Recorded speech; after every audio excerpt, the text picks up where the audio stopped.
It's my last time. Ain't doing this no more. Get in position. I'm getting in position.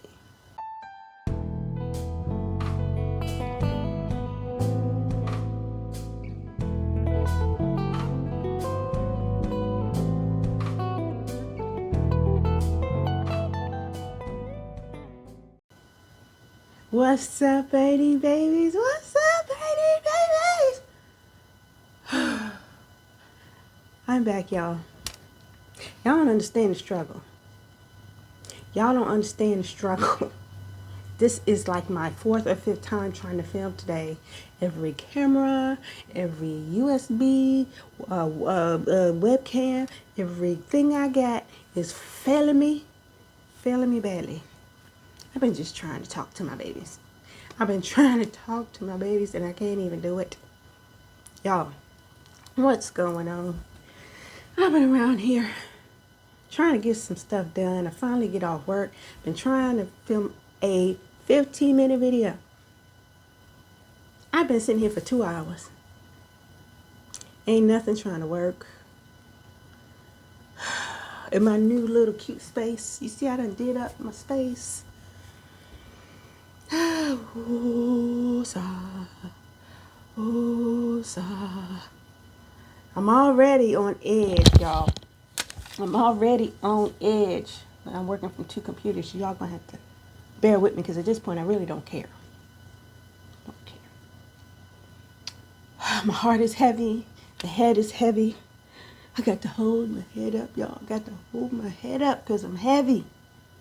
It's just so dark and down out here in these streets.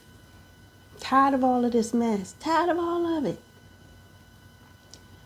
On one hand, and I knew I should, and I was cautious not to be too happy with that Chauvin verdict. Because when it came down, my instinct was to jump up, do a happy dance, and run around, do a circle 3 times, jump up in the air, kick, but you know, something said, experience said, let's give it a minute. One, we got to see what this judge gonna do. We got to see what this judge gonna do. We got our eyes on you, judge.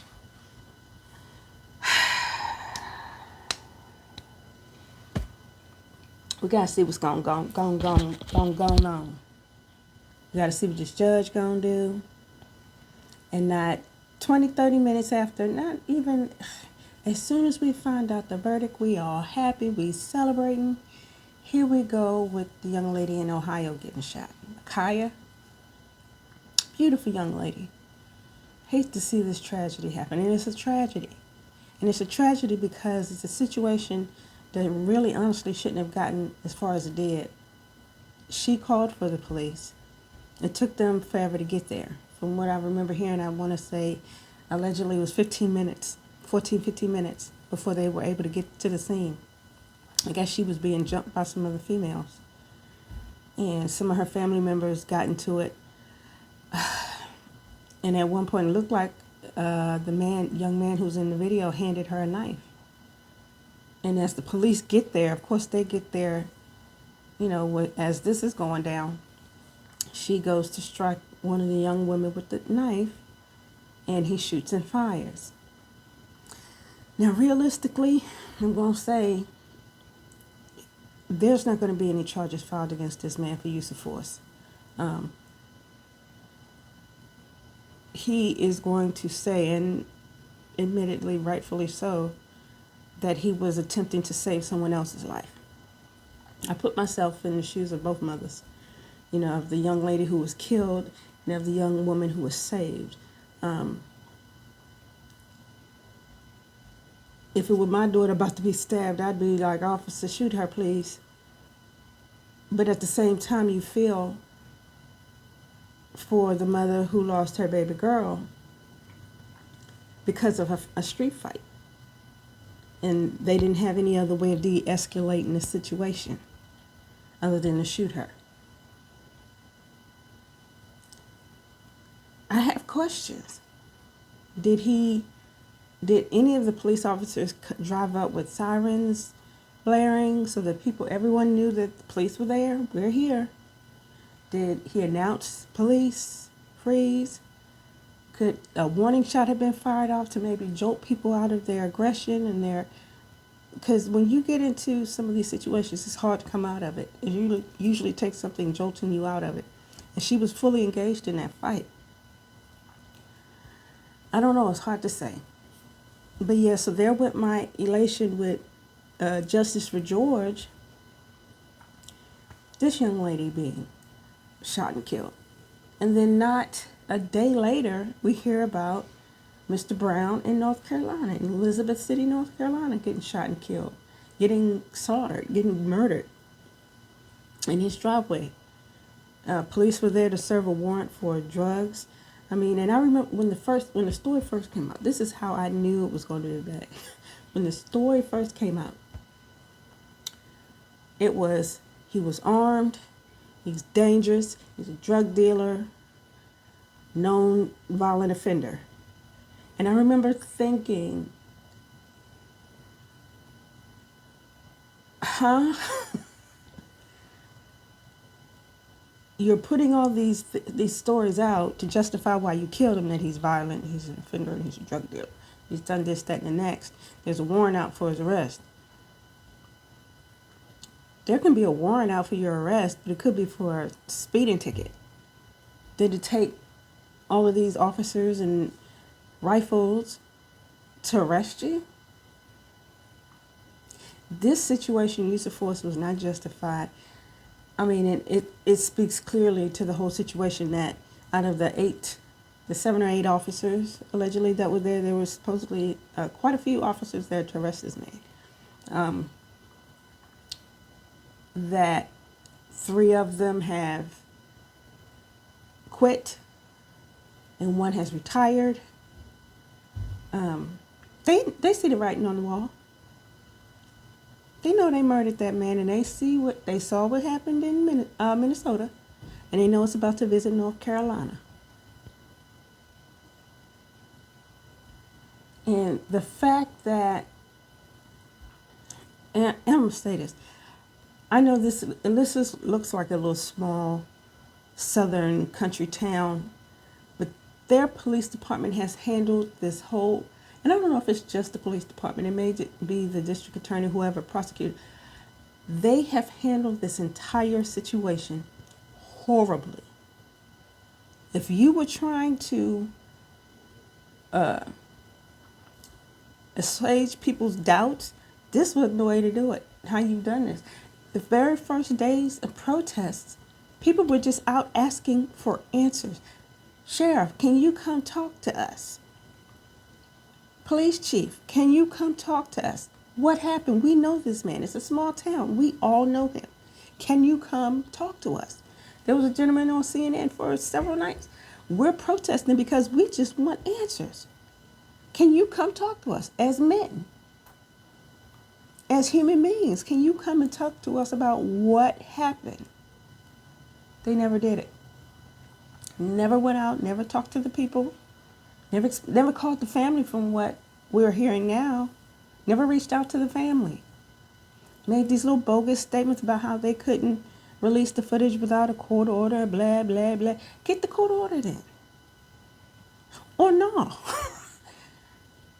But then you make this idiotic mistake of